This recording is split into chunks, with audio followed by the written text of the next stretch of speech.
Seja bem-vindo a mais uma mensagem da Segunda Igreja Batista em Palmas. Tenha uma experiência transformadora. Graça e paz. Boa noite. Eu estou muito feliz de estar aqui hoje com vocês. Eu sei que esse foi o momento que Deus preparou para que isso acontecesse, né? E cada transformação é uma transformação, né? A gente não sai da mesma forma que a gente entra aqui, não é assim?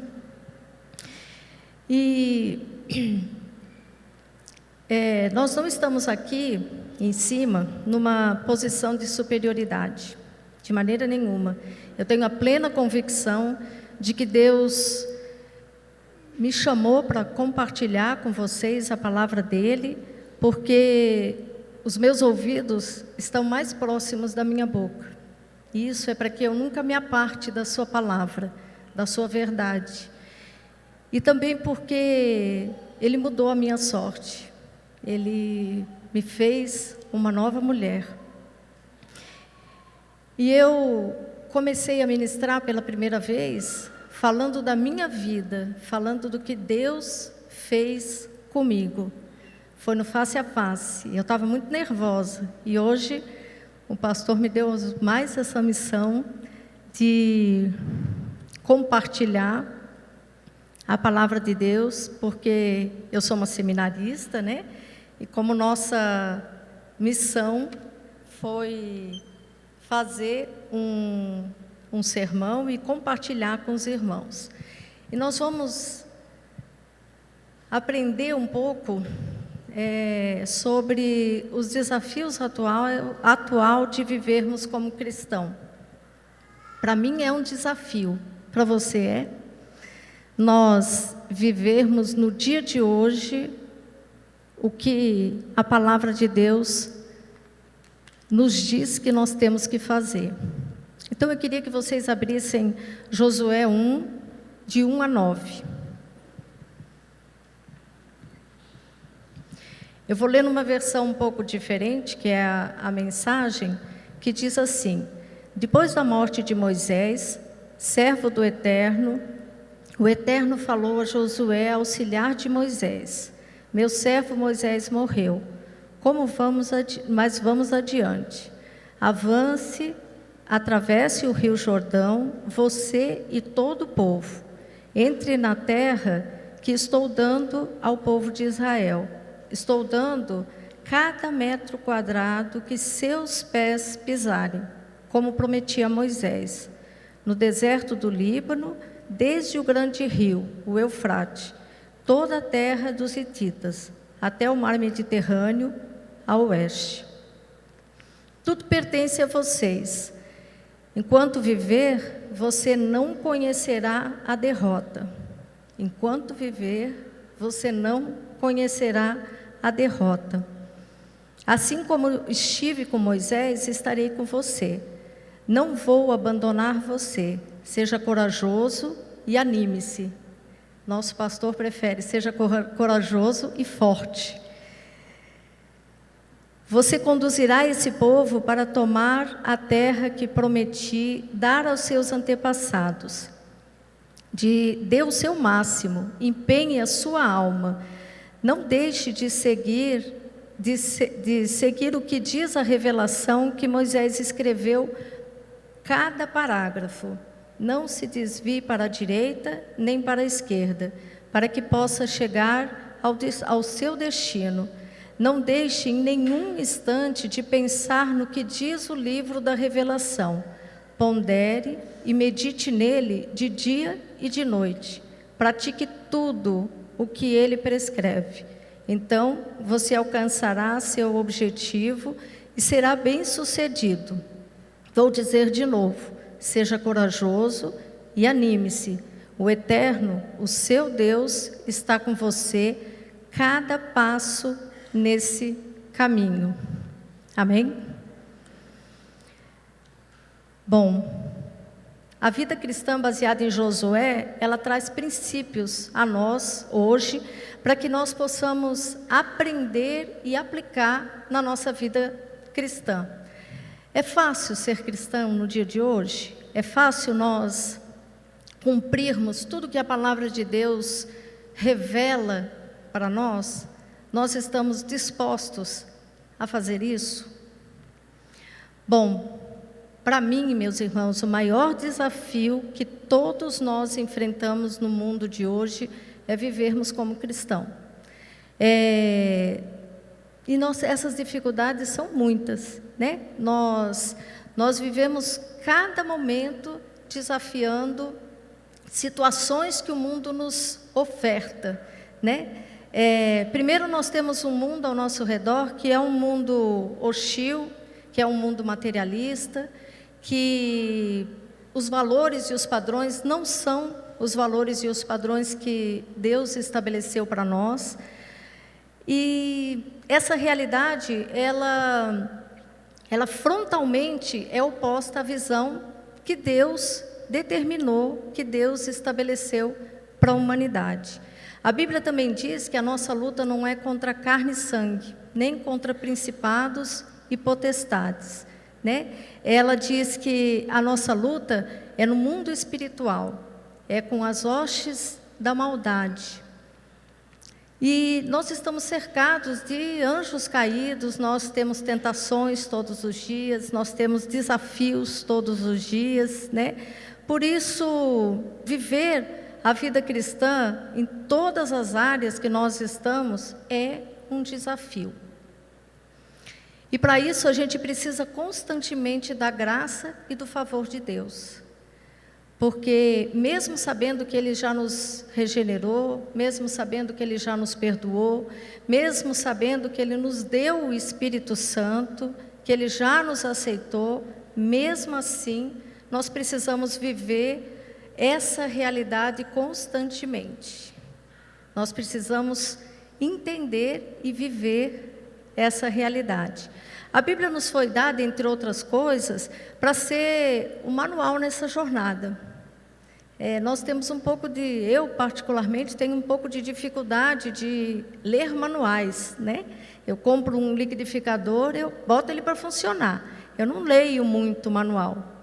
Mas a nossa vida, ela não pode ser regida desta forma. A nossa vida, ela deve ser regida através da instrução que Deus nos deu, né? Eu aprendi com um pastor que, logo que eu me converti, me discipulou, que ele disse assim: se seu pai viajasse, você confia, você obedece às ordens do seu pai?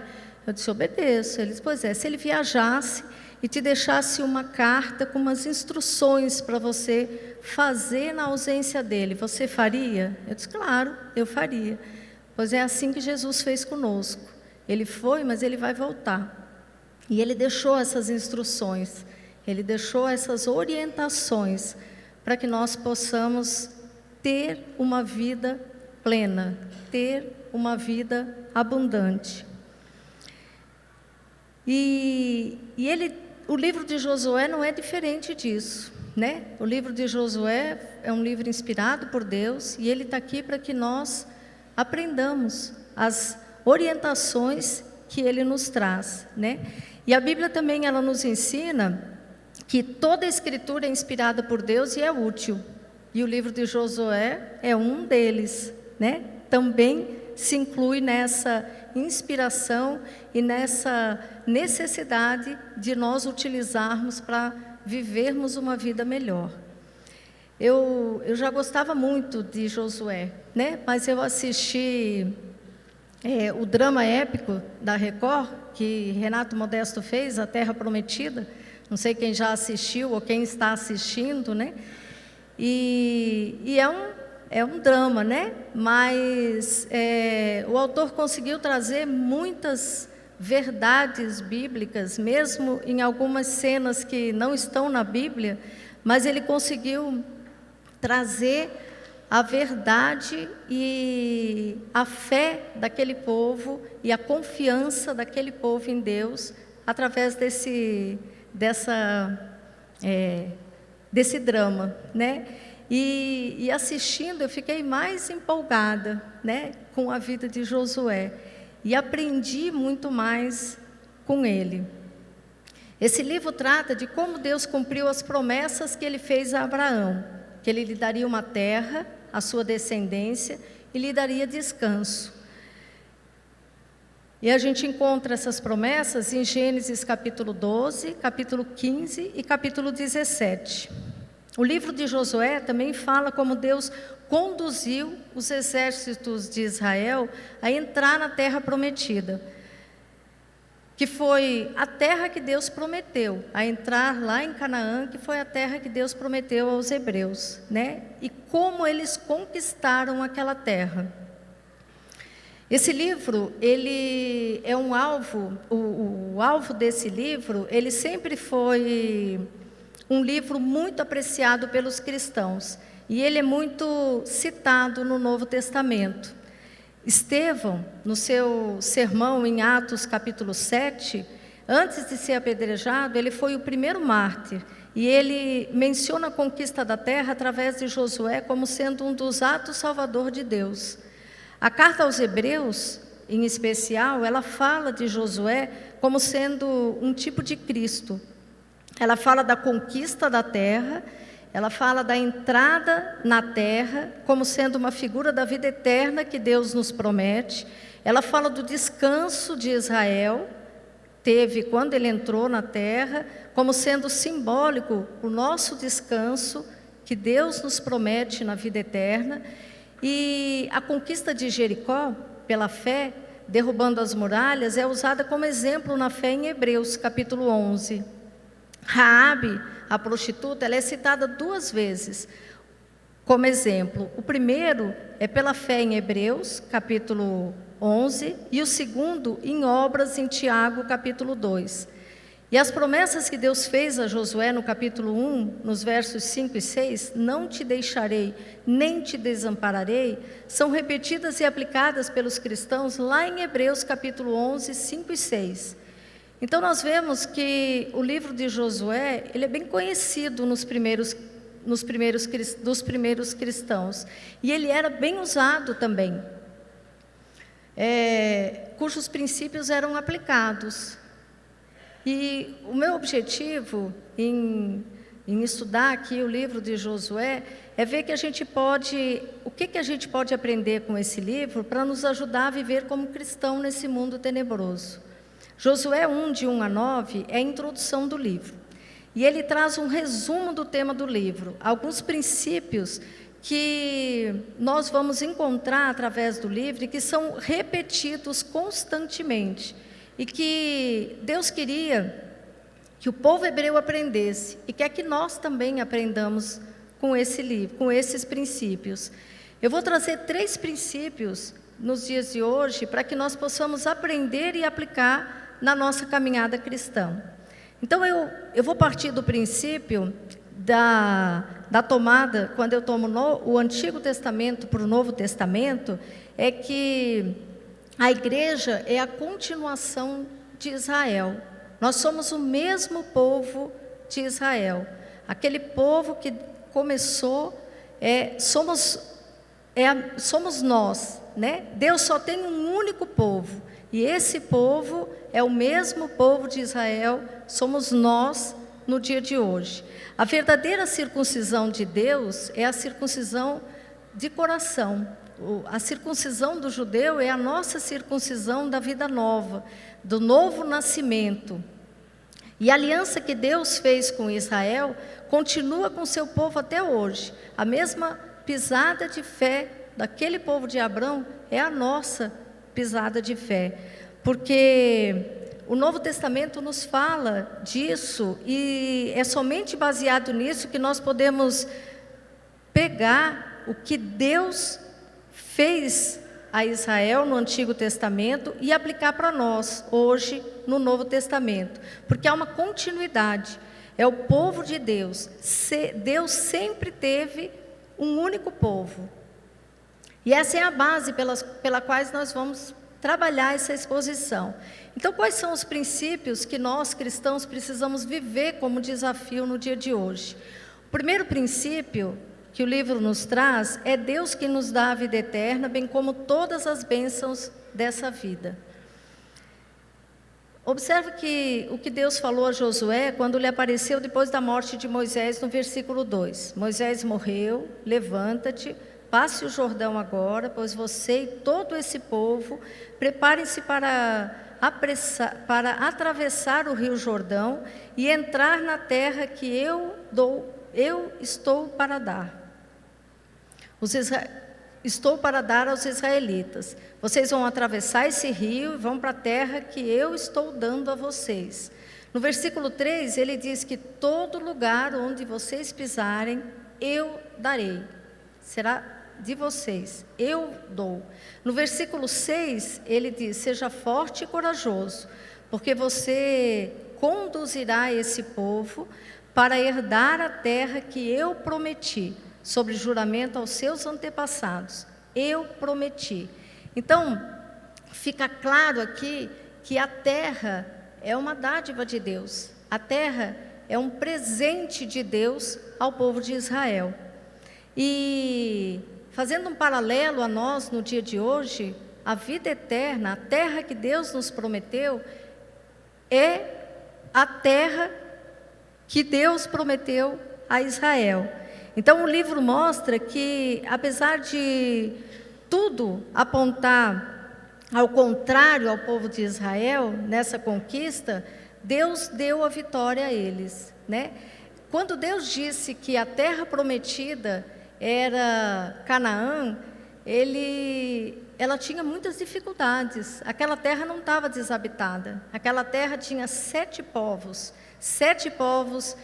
militarmente mais fortes do que Israel, 7 povos com um exército mais capacitado do que o povo de Israel, né? O povo de Israel viveu 40 anos no deserto.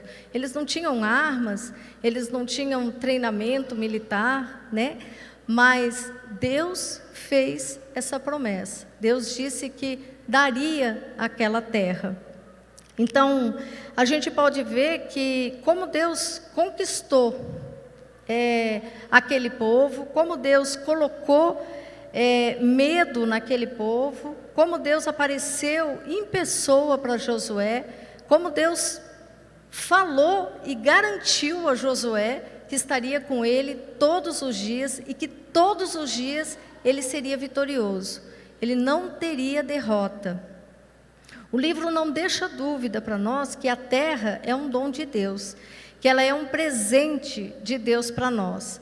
E a aplicação disso, a gente entende que a conquista da terra e a dádiva da terra é um paralelo da terra celestial, o novo céu e a nova terra que nós temos através da salvação. Deus enviou um outro Josué, que é Jesus, cujo nome é o mesmo, né, para nos guiar, para nos orientar e para nos conduzir a essa terra. E finalmente ele vai nos levar à terra prometida, né? A terra celestial. O livro de Josué nos ensina que a terra foi a dádiva de Deus para a nação de Israel, mas a vida eterna é a dádiva de Deus para nós. Não é por obras e não é pelo nosso merecimento, mas é um dom de Deus para nós. Você já pensou nisso, né? Não é por nosso merecimento, não é pelas obras ou pelas coisas que nós fazemos, mas é um dom que Deus nos deu.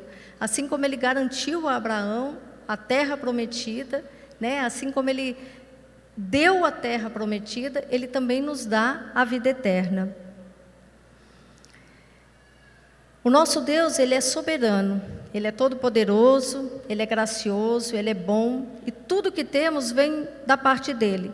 Esse livro nos ensina a glorificar a Deus e a reconhecer que dEle vem todas as coisas, porque além dEle nos dar a terra prometida, Ele também nos abençoa aqui todos os dias, com bênçãos materiais e espirituais. E nós aprendemos com o livro de Josué a glorificar a Deus, né? A sermos gratos por isso. Mas, como outro princípio, o livro também nos ensina que nós temos que atravessar o Jordão. Veja no verso 2, ele diz, dispõe-te, Josué, e no verso 3 ele diz, você tem que pisar, eu vou te dar a terra, mas você tem que pisar nela.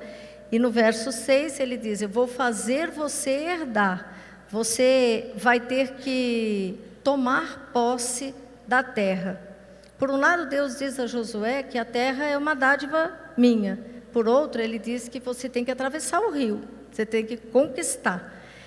O Rio Jordão, ele estava entre Israel e a terra prometida. E eles precisavam atravessar. Na época da travessia, era uma época de muita chuva, né, lá, e o rio estava muito alto, estava cheio, né, e atravessar era um desafio, né, eles não tinham nada para atravessar, eles não tinham ponte, eles não tinham barco, eles não tinham absolutamente nada, né, e não era simplesmente o rio, ele precisava atravessar, mas ele precisava conquistar a cidade, porque do outro lado as cidades estavam povoadas, né? E, num certo sentido, o paralelo é o mesmo com a nossa vida cristã. A vida eterna, ela também precisa ser apossada por nós. E é interessante como Paulo, parece que ele também estava pensando em Josué, lá em 1 Timóteo 6,12, ele diz, combate o bom combate da fé e toma posse da vida eterna. Parece Josué, né? Combate e toma posse. Só que aqui ele fala que nós temos que combater e tomar posse da vida eterna. Então, da mesma forma que os israelitas tiveram que combater e que tomar posse da terra prometida, a Bíblia toda nos diz que nós precisamos nos apossar daquilo que Deus prometeu a nós. A sabedoria, o poder, as promessas de Deus não anulam a nossa responsabilidade. Nós estamos aí com um desafio, né? A Casa da Amizade, nós não temos voluntários. A nossa responsabilidade como cristão é como nós somos responsáveis pela nossa vida eterna, né? Como infelizmente às vezes jovens calvinistas ficam pensando, ou jovens calvinistas que não descobriram a graça de Deus, que estão descobrindo a graça de Deus, ou até mesmo crentes antigos, acreditam que a soberania de Deus significa simplesmente que nós não vamos fazer mais nada. Isso não está na Bíblia. Deus abriu o Jordão, mas o povo tinha que atravessar. Deus derrubou as muralhas de Jericó, mas o povo tinha que tomar posse da cidade. Deus fez o sol parar, mas os israelitas tiveram que lutar. Deus prometeu, mas nós temos que nos apossar.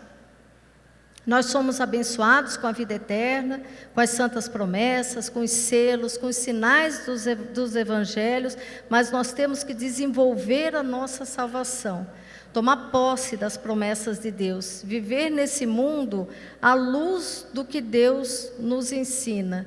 Nós brilhamos à luz de Cristo? Será que a pessoa que convive com você pode dizer, você reflete a graça de Deus?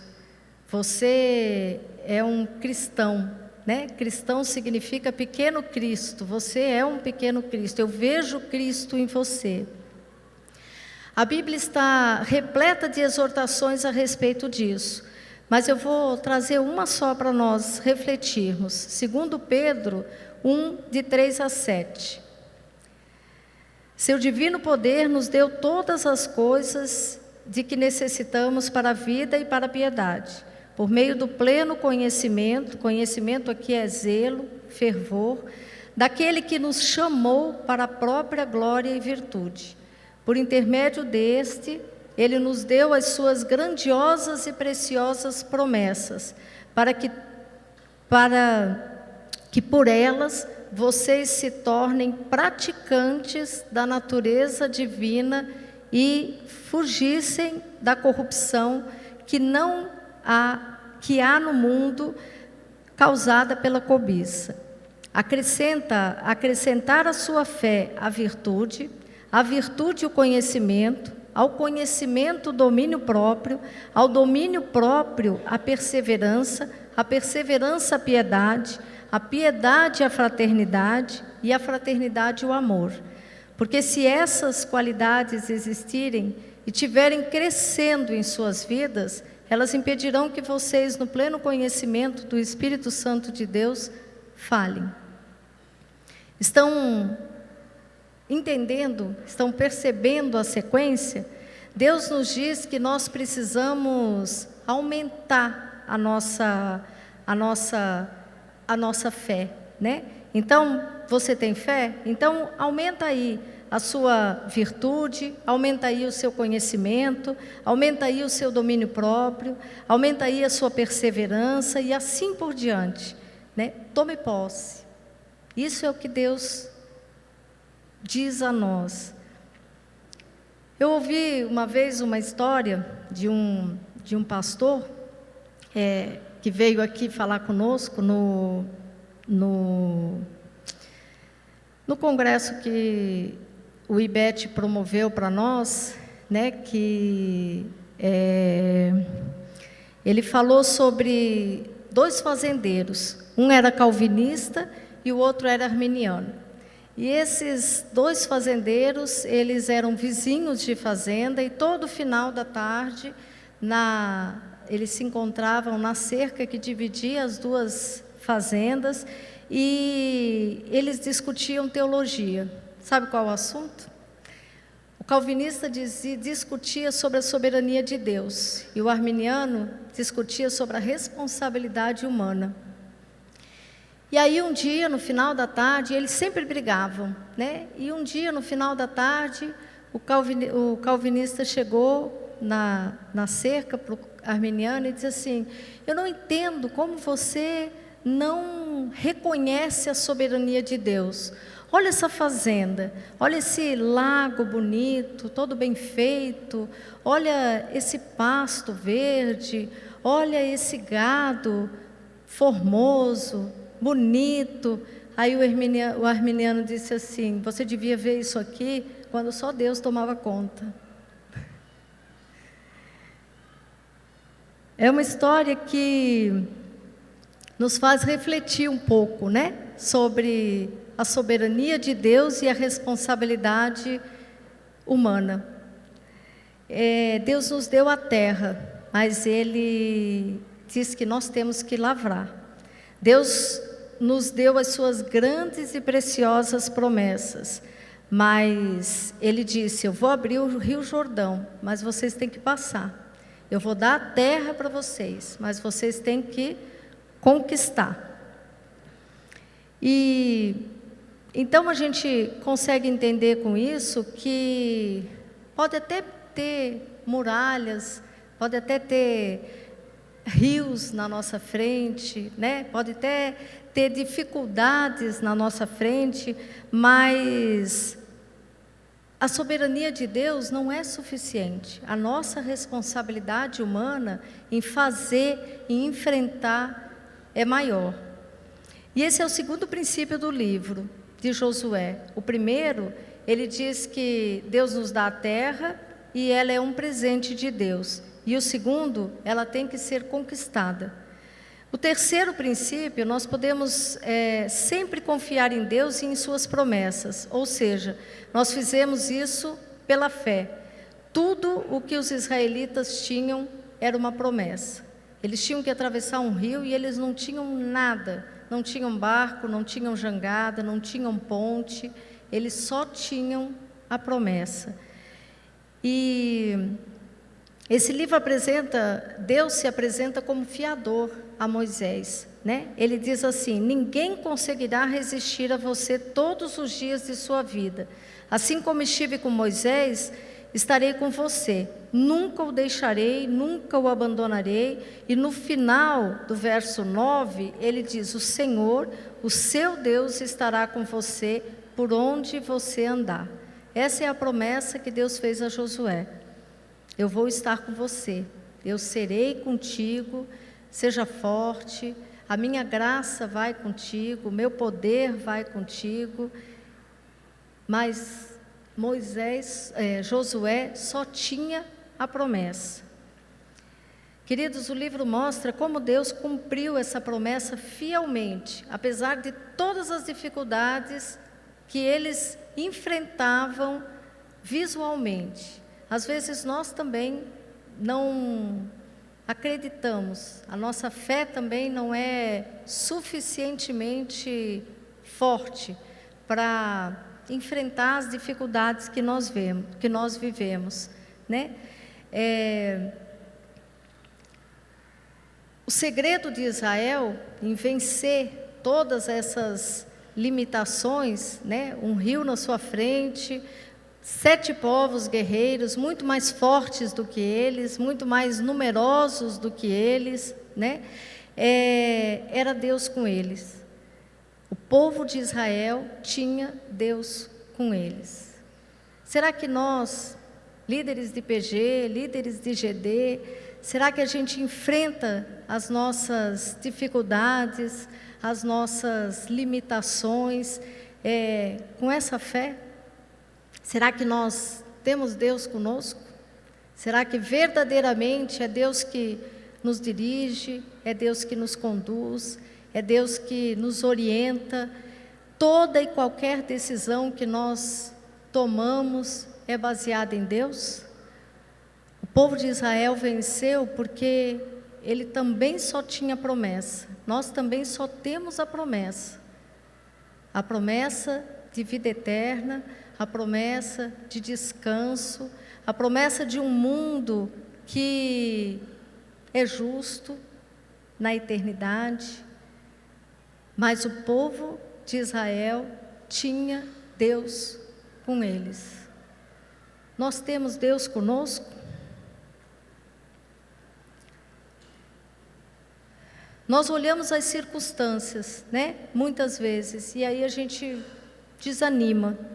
A gente olha, o nosso PG não cresce, eu não tenho visitantes no nosso PG, no meu PG, eu tenho pessoas que são difíceis e que nunca mudam, que sempre praticam as mesmas coisas, mas Deus está comigo? Eu pago o preço, assim como o povo de Israel pagou o preço. O povo de Israel, antes de enfrentar Jericó, Josué disse que eles tinham que se santificar. Aquele povo era a segunda geração dos israelitas, porque a primeira morreu no deserto, né?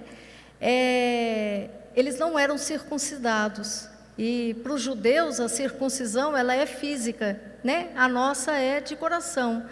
Jesus já nos circuncisou com um novo nascimento, mas para o judeu não. E aí, vamos pensar, né?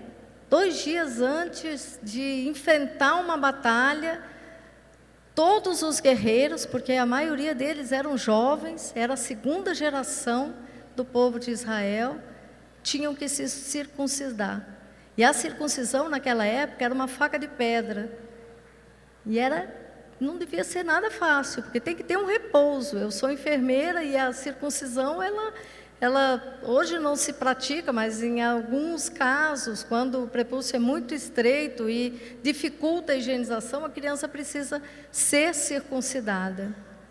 E ela demora, ela dói, né? Ela demora um tempo, mas o povo tinha Deus com ele. Deus ordenou que eles fizessem isso. Será que nós temos Deus conduzindo a nossa caminhada cristã? Não é um desafio vivermos hoje como cristão nesse mundo? Será que nós verdadeiramente, todas as decisões, elas são guiadas e conduzidas por Deus? A fé, ela deve vir seguida da obediência. depois que ele fez todas essas promessas, depois que Deus colocou para Josué todas essas promessas, ele disse no versículo 7 e 8: tenha o cuidado de obedecer toda a lei que o meu servo Moisés lhe ordenou. Não te desvie nem para a esquerda e nem para a direita, para que você seja bem-sucedido por onde quer que andares. Não deixe de falar dessa palavra, desse livro da lei, e de meditar nela de dia e de noite, para que você cumpra fielmente tudo o que nele está escrito. Só então os seus caminhos prosperarão e você será bem-sucedido. Gente, nós vemos aqui 5 orientações que Deus deu a Josué. Estou falando de Moisés, né? Mas é Josué. Primeiro ele diz que Josué deveria abrir o livro, abrir as escrituras. Depois ele disse que ele deveria ler essas escrituras. Depois meditar nessas escrituras, falar dela para os outros e principalmente obedecer. Aqui nós podemos ver a construção da Bíblia que Deus já estava fazendo. Os 4 livros, Pentateuco, os 4 livros que Moisés escreveu já estavam quase prontos, né? Eu digo quase prontos porque Moisés não deve ter escrito sobre a morte dele, né? Deve ter sido Josué que escreveu. Mas esses livros já estavam prontos. E Deus disse, e já eram conhecidos de Josué também, e Deus disse que ele seria bem-sucedido se ele obedecesse, se ele lesse, se ele meditasse, se ele falasse da revelação. Nós fazemos isso? Esse é um instrumento na nossa vida como pequenos cristos? Nós nos dizemos cristãos, né? Nós fazemos isso? Nós abrimos a palavra de Deus todos os dias? Nós lemos a palavra de Deus todos os dias? Nós meditamos na palavra de Deus? Nós falamos dela para as pessoas com quem convivemos? E nós, principalmente, obedecemos ela? E hoje nós temos ela completa, porque depois de Moisés veio os profetas, depois veio Jesus, depois os evangelhos foram escritos, depois Paulo escreveu as cartas, né? Depois nós temos ela completa. E naquela época, Josué tinha 4 livros, mas Deus disse que ele deveria se orientar por ele. E Deus continua dizendo isso para nós hoje, que nós devemos nos orientar por ele. Eu queria que vocês observassem também, porque hoje muitas pessoas dizem que nós vivemos pela graça. Realmente, nós somos salvos pela graça. E que a lei não tem muita importância sobre a nossa vida, né? Que naquela época era olho por olho, dente por dente. Naquela época as coisas eram diferentes. Hoje Jesus já rasgou o verbo, né? Já rasgou, já nos libertou. Nós vivemos pela graça. Eu aprendi com o pastor Cleito que a vida hoje é mais difícil do que no Antigo Testamento. Deixa eu perguntar uma coisa para vocês. No Antigo Testamento, Deus diz que você não deve adulterar. No Novo Testamento, Jesus diz o quê? Que se nós pensarmos, só pensarmos, não era adulterar, não é chegar ao fato final. Se nós pensarmos em adulterar, nós já estamos pecando. Então, viver hoje é muito mais difícil do que viver no Antigo Testamento, do que viver naquela época. E obedecer a lei para nós, que cremos em Cristo, a gente entende, quando a gente fala de lei, a gente entende que a lei ela tem seus aspectos cerimonial, seu aspecto civil e seu aspecto moral. A lei cerimonial, ela tinha a ver com sacerdócio, com os sacrifícios, né? A lei civil, ela tinha a ver com o povo de Israel, com o povo, como povo, e a lei moral, ela é a expressão do santo caráter de Deus, é a expressão da sua vontade absoluta para todas as épocas e vontade universal de Deus para nós. E obedecer à lei, para nós que cremos em Cristo, a lei cerimonial ela já foi cumprida. Jesus já se deu como sacrifício, o sacerdote já se deu como sacrifício por nós. Isso é a lei cerimonial, isso é o que a lei cerimonial aponta. Quando cremos nele, ela já se cumpre em nós. A lei civil, ela fala de Israel como nação, na comunhão do povo de Deus. E hoje, essa lei se cumpre em nós também. E a lei moral é a forma de gratidão. Como eu agradeço a Deus por tudo que Ele fez. Como que eu posso agradecer? Não matarás, não roubarás, não adulterarás, não cobiçarás a mulher do próximo. Se nós fizermos tudo isso, nós estamos agradando a Deus. Então a gente precisa entender que nós temos que ser fortes e corajosos para enfrentarmos o mundo de hoje como cristão. Para verdadeiramente a nossa identidade e o nosso caráter ser expresso Cristo em nós, e nós não termos nenhum desafio, nenhum medo, nenhum temor em não viver o cristianismo no mundo atual. Bom, a fraqueza e o medo, elas são os nossos maiores inimigos. Quando a tribulação vem, a gente estremece, né? Quando a gente perde o emprego, quando a gente não tem dinheiro para pagar as contas, nós realmente abalamos a nossa fé, né? E Deus nos dá duas razões para que a gente possa ser forte e corajoso. Ele diz, não te mandei eu? Da mesma forma que Deus mandou Josué, Ele nos chama. Deus chama a mim como mulher, como mãe, como esposa, como profissional, para que eu seja testemunha dEle, para que eu reflita o caráter dEle nas pessoas com quem eu convivo. Esse é o meu chamado e o seu chamado. Deus nos chama para sermos o que nós somos, onde estamos, para refletir o caráter de Cristo, para que nós possamos testemunhar de Cristo. Mas Ele diz que Ele vai conosco, nós não estamos sozinhos, então não é para que a gente tenha medo. E para a gente finalizar, são 3 princípios que nós encontramos nesse livro de Josué, né? O princípio é Deus dá a terra, mas nós temos que conquistar essa terra. Ele quer nos abençoar no caminho da obediência. Nós precisamos ser fortes e corajosos e precisamos viver pela fé nas suas promessas. E só o que temos é a promessa. Nós não temos outra coisa. Nós só temos a promessa. E eu queria nessa noite fazer uma aplicação para nós. A primeira aplicação é que tipo de cristão eu e você somos.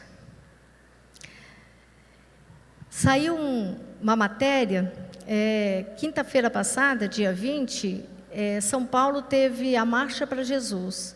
E as notícias que eu pesquisei, tiveram mais de 3.000 pessoas evangélicas na Marcha para Jesus. E a palavra a gente pode pensar assim, o Brasil está cada vez mais evangélico. Eu trouxe uns dados para a gente avaliar e para a gente refletir sobre esse desafio, né? Que tipo de cristão eu estou sendo? Em 1980, nós éramos aproximadamente 6% da população, nós evangélicos. Em 1990, nós já éramos um pouco mais de 9%. Em 2000, nós já éramos 15%. Em 2010, nós já somos mais de 22%. Então, a gente pode afirmar que o Brasil está cada vez mais evangélico. Os estudiosos, os pesquisadores e os teóricos dos institutos que analisam esse fenômeno de mobilidade religiosa, eles sugerem que em curto prazo de tempo, que alguns até sugeriram datas, né? O nosso país, que era hegemonicamente católico, apostólico romano, ele vai se tornar evangélico. Houve um tempo em que praticamente 90% da população era católico. Qualquer pessoa, praticante ou não, ela se identificava como católico. Você fazia uma ficha de inscrição no trabalho, religião católico. Hoje a situação é diferente. Hoje as pessoas se identificam como evangélicos. E a gente podia avaliar. 3.000 pessoas estavam na Marcha para Jesus em São Paulo, se identificando como evangélicos. E nós dizemos que somos cristãos, né? Nós somos pequenos cristos. Nós temos a identidade de Cristo refletida em nós. Vocês já pensaram que responsabilidade é essa? Você tem a identidade de Cristo revelada em você? O que você entende por ser evangélico? É a expressão de vivência comunitária coletiva do Evangelho através de Cristo Jesus? É isso? O que impressiona o discípulo de Jesus não é o que ele fala, não é o que ele faz, mas é o que ele é. Se a gente for estudar um pouquinho, né, a gente viu que em Antioquia, em Atos capítulo 11, foi a primeira vez que os discípulos foram chamados de cristãos. E naquela época, o pessoal dizia: nossa, vocês falam de Jesus, mas vocês parecem mesmo com Jesus. Vocês parecem, são reflexo um do outro. Será que nós somos isso hoje? Será que nós temos cristãos de verdade? Será que nós refletimos o caráter de Cristo? Por isso o apóstolo Paulo, ele nos diz que nós temos que nos render ao Espírito, que nós temos que ser conduzidos pelo Espírito, que nós temos que ser cheios do Espírito Santo.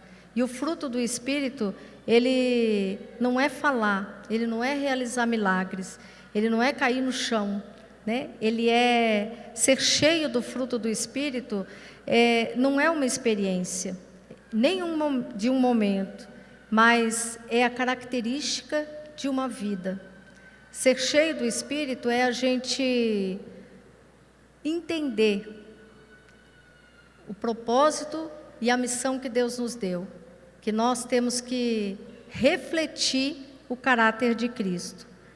E eu fico me perguntando, né, nesse tempo de mídias sociais, se Jesus estivesse aqui, porque a melhor forma de a gente perguntar se nós somos, seria para Jesus, né? Como é que Jesus me vê? Nós tivemos um desafio em teologia espiritual de fazer um questionário para uma pessoa e perguntar como ela nos vê, como é que ela me vê, como é que você me vê, né? Será que eu reflito mesmo o caráter de Cristo? Ou você me vê diferente do que eu sou? E nesse tempo de mídia social, eu fico me perguntando, se Jesus tivesse Twitter ou Instagram, será que ele colocaria hashtag me representa na Marcha para Jesus? Será que os 3 milhões de pessoas são pequenos cristos? Será que ele fotografaria esse auditório e dissesse assim, hashtag me representam? Lá em Palmas eu tenho uma igreja, a Cibaba, que tem pessoas que refletem Cristo na sua vida. Mas eu queria também trazer uma outra abordagem para nós, como irmãos, como igreja. Nós temos tantos desafios nessa cidade, nós temos tantos desafios no mundo. Por que razão nós existimos? Você já se perguntou? Por que razão a Cibapa existe? Por que nós estamos aqui nessa cidade? Por que nós estamos fazendo uma campanha para adquirir um lote para ampliar a nossa tenda? Será que é para melhorar o nosso espaço? Por que nós investimos em missionários? Por que nós investimos em voluntários? Será que a gente sabe qual é o nosso propósito? Ou será que é só para manter a máquina funcionando? Se for para isso, é melhor que Deus feche esse lugar, né? Porque nós somos igreja. Igreja não é um clube, igreja não é uma ONG que só faz ação social. A igreja é a congregação daqueles que foram convocados por Deus para fazer parte do seu povo e fazer a diferença aqui nesse mundo, para anunciar a redenção, que Deus salva e que Ele nos dá a vida eterna. Nós somos igreja para isso. O nosso desafio é ser uma comunidade transformadora, ser uma comunidade que reflita o amor de Cristo. Nós somos uma comunidade de amor, mas esse amor, ele está em mim, eu vivo esse amor. Esse amor, ele é suficiente para atrair pessoas? Será que os meus liderados no PG me vê como o reflexo de Cristo? Será que os meus discípulos, eles me seguem porque eles veem Cristo em mim? Ou eles me seguem pelas atitudes que eu faço, pelas coisas que eu faço? Eu quero convocá-los a orar. Eu quero convocar cada um de vocês a orar pelo Brasil. Nós estamos nos tornando um Brasil evangélico. Que tipo de evangélico nós somos? Eu queria convocá-los a orar para que nós possamos ser discípulos que contagiem pessoas para Cristo, para que nós possamos cada vez mais estarmos cheios do Espírito Santo, para que cada vez mais pessoas entrem nas igrejas e vejam Cristo lá dentro. Eu quero convocar vocês para que vocês orem, para que o reflexo de Cristo esteja em mim e em vocês, para que nós possamos fazer a diferença, para que nós possamos verdadeiramente permitir que o Espírito de Deus nos conduza, permitir que o Espírito de Deus nos direcione, permitir que o Espírito de Deus seja o nosso orientador, seja Ele que reflita o caráter nosso transformado em Cristo. Esta foi mais uma mensagem da Cibapa, uma comunidade de amor multiplicadora de discípulos de Jesus. Até a próxima!